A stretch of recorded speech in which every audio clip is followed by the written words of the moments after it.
Here we go. We're cutting it off. I'm dry as a desert, baby. You are cutting yourself completely off from men. Does that include trans men? There's a new feminist trend taking the internet by storm, but unfortunately, it's kind of tragic.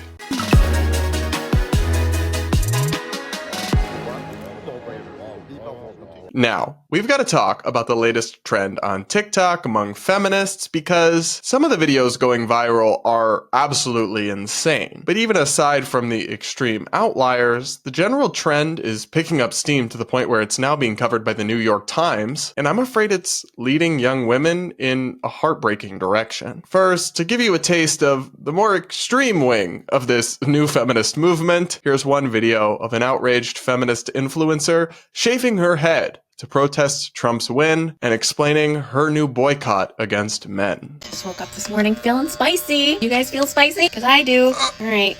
I don't know how to use this thing. Let's see what happens. Is this cutting off hair? I'm going to have to cut it shorter than that. Buzz it down, right? Have I given up on America? I've also given up on coloring this hair because, right? Coloring my hair. Having my hair be long and luxurious. All that shit. Being skinny. Being hot, being all the things that the patriarchy wants us to be, because clearly they don't give a shit about us. And I'm talking to you too, those of you ladies who have the internalized misogyny required to do what you did. Minorities who are so scared of a woman in power that you'd rather cozy up to the white man just in case some crumbs fall off his plate so that you may eat from them. Yes, scraps. Let's just do some cutting. You know why? Because this is taking too long. Here we go. Short hair we go. Here we go. Here we go. Here we go. We're cutting it off because you, that's why. You think I'm crazy? Me too. Crazy. Just like all the women before me who were crazy. Well, she seems stable. I don't know how Trump is ever going to recover from this. I mean, look, it's your body. I do believe you can do whatever you want with it, but I just don't see how shaving your head, purposefully gaining weight, or making yourself less attractive in whatever ways you think you're doing so is going to make you happier or better off. And spare me that the women who voted for Trump just all internally hate themselves and hate women. It could actually just be that they have different views on everything from immigration to economics to the border to abortion and beyond, and they're individuals who are allowed to think differently than you without being some form of gender traitor. Same with minorities. It's actually rich to hear a white person scolding minorities for not thinking the way she thinks they're supposed to because of their identity, and suggesting they are just so deeply sexist that they're willing to betray their own race. It's actually not as simple as 50% of the country being irredeemably, hopelessly bigoted and hateful. And if you think otherwise, you live in an echo chamber and you need to go out there and actually talk to people, including, in your case, potentially a therapist. Now, this woman is just the most extreme example of this feminist TikTok trend called the 4B movement, where women are protesting men and swearing men off entirely. It existed before Trump's election, but has really skyrocketed in popularity after Trump's somewhat surprising landslide win. So much so, the New York Times is now profiling it as a social movement on the rise. The Times writes in a headline, "After the election, a call for women to swear off men." They report that interest in South Korea's 4B feminist movement, which rejects dating, marriage, sex, and childbirth, has risen in the United States. Like they mentioned, this is a movement that originated in South Korea years ago, and people have been talking about it online since before the election, but the boom in interest really is coming right after Trump's victory. Following the results of Tuesday's election, Jada Mevs, a 25-year-old living in Washington, D.C., is encouraging women to take action by signing up for a self-defense class, deleting dating apps, getting on birth control, and investing in a vibrator. Here's her video that went viral. Number one, you sign up for a self-defense class and go get that thing registered. Because all the women are saying, oh, I'm not giving it up, I'm not giving it. Guess what? They're going to take it. They have always taken it. They're just going to take it more now. Dating apps, delete all profiles. Don't just delete the app, delete the profiles, and then delete the app. Third step, stop talking to the men.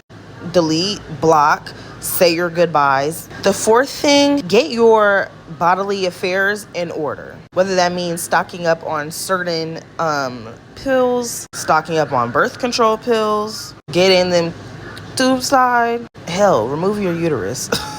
Just to be extra safe. All right, ladies, we have some work to do before before January. I will say, the first part of this, totally based. Women should learn how to defend themselves, and if they want to, should absolutely carry guns to defend themselves. I am fully supportive of that. Now, do I really buy the premise that men are going to be increasing the amount of sexual assault because of Trump's victory? No, I don't.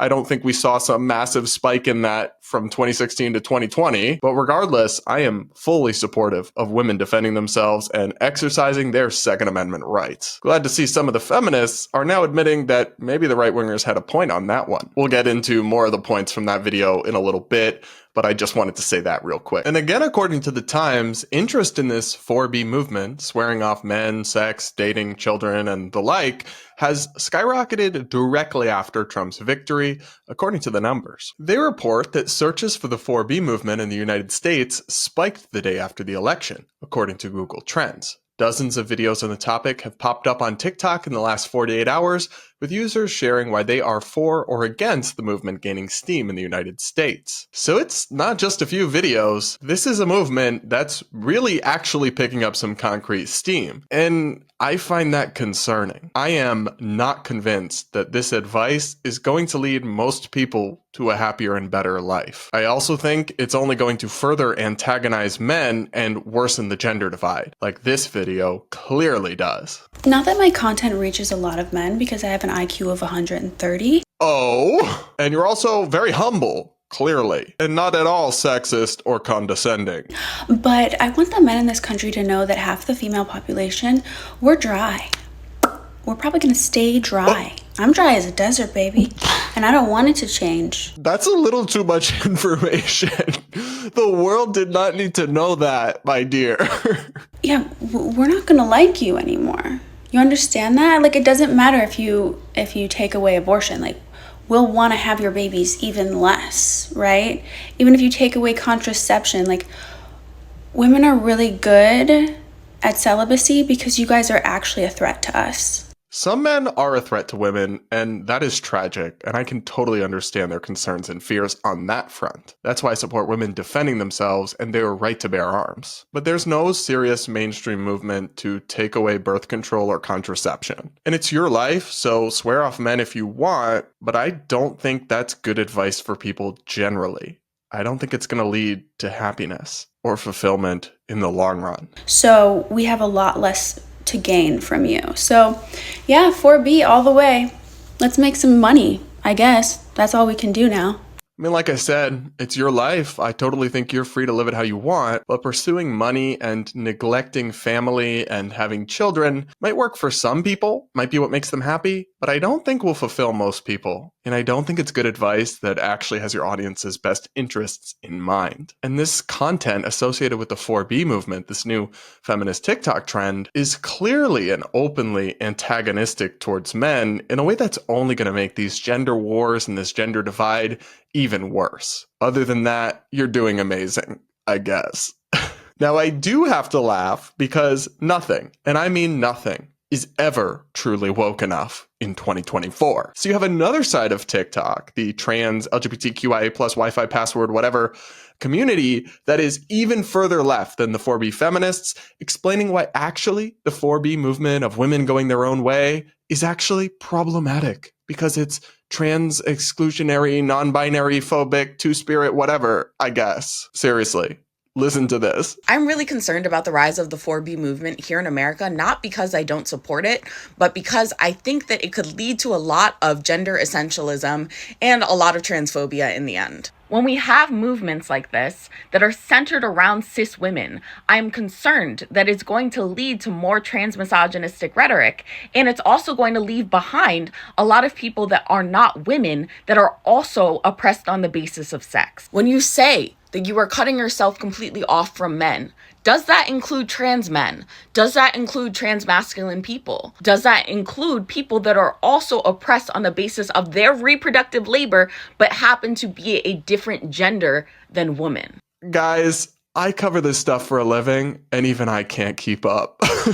It is such a relief to be center right or just even not on the left because trying to stay in the good graces of these people and constantly avoid stepping on an eggshell or saying something problematic must be so exhausting, because nothing is ever good enough or ever woke enough for some people on the internet. But let's get serious and talk about this movement more broadly for a second. I think it's profoundly disrespectful, the pop culture appropriation of this actual movement of necessity in South Korea to the struggles and true entrenched sexism and inequality that women face in South Korea, that American TikTok feminists are appropriating this trend and cosplaying as The Handmaid's Tale or something. When in reality, while there are some issues that we're working out as a society over things like abortion access, women in America have a profound sense of freedom and have things pretty good. Meanwhile, in South Korea, this movement emerged because of widespread intimate partner violence, huge economic inequality and a lack of economic opportunities for women, and a societal expectation where society basically failed to treat women as adults unless they got married. None of that exists in 2024 in America for women at anywhere near even a fraction of the percentage. Not to say everything's perfect, all sexism is gone, but it's nowhere near that level in America. So I can't help but think it's kind of insulting to the actual plight of South Korean women who originated this trend for American women to appropriate it just because they don't like how the election result went. And I genuinely don't understand this idea behind the 4B movement of swearing off all men. Because even if you're a young liberal woman in America who would refuse to, say, date a Trump supporter, well, like 40% of men still voted for Kamala Harris. Why can't you get with one of them? Why can't you, if you're a die-hard person who believes in unlimited abortion access, marry a pro-choice man? I mean, if you're somebody who truly already wanted to be single and didn't want a relationship before this movement, and that's what's right for you, more power to you. It's your life. Do whatever will make you happiest. But it seems like this movement is targeted at people who would otherwise want relationships, want love, want marriage, want kids, but are forswearing it because of our current political climate. And that I just don't understand. The math is not mathing. You're saying that people should deprive themselves of the things they want that will make them happy as a protest to a portion of society that doesn't care if you shave your head or if you don't get married, when they could be building a life with people with similar values. Like, am I missing something? I don't get it. I'm usually able to put myself in the mindset of people, and I fully admit I am not an expert on heterosexual dating dynamics, but I'm usually able to put myself into the mindset of people, even when I disagree with them, and kind of understand at least how they see it. I really struggle with the 4B movement to even get to the 2 + 2 = 4, even from their perspective. Now, I understand wanting to take steps to avoid an unwanted pregnancy if you're in a state that won't have abortion access, although I think many of these people are in blue states that will have it regardless. But surely you can do that through various forms of contraception that aren't going anywhere, like IUDs, condoms, or even the day after pill. So I think people are just swearing off key parts of life for no real reason in a political temper tantrum. And I think that's actually terrible advice, that if people out there, young impressionable women on the internet, do listen to it, will lead many of them just towards unhappiness and a lack of fulfillment in life. How that's actually feminist in any meaningful sense of the word, I just don't understand. And the 4B movement in its current form is clearly antagonistic towards men, which is not going to win more men over to your side. It's only going to push them further into the hands and the arms of the people that you're upset about them aligning with increasingly in the first place. So much so that even an opinion writer for the New York Times, a feminist woman, wrote that this movement is a mistake, in part because, from the perspective of people like her, they should be uplifting and embracing liberal pro-feminist men, not castigating all men for the actions of some or even a majority in cases like supporting Trump. Because if you're just going to discard all men because of the actions of many of them, then what incentive is there for these young liberal men to stay that way? If they're just going to be discriminated against and cast aside regardless, how is that a feminist movement that's going to be appealing to them? So I just view this movement as inherently kind of toxic and self-destructive. But that's just my take on all this. I'm really curious for my audience's feedback on this, so do let me know in the comments. Do hit that like button while you're at it.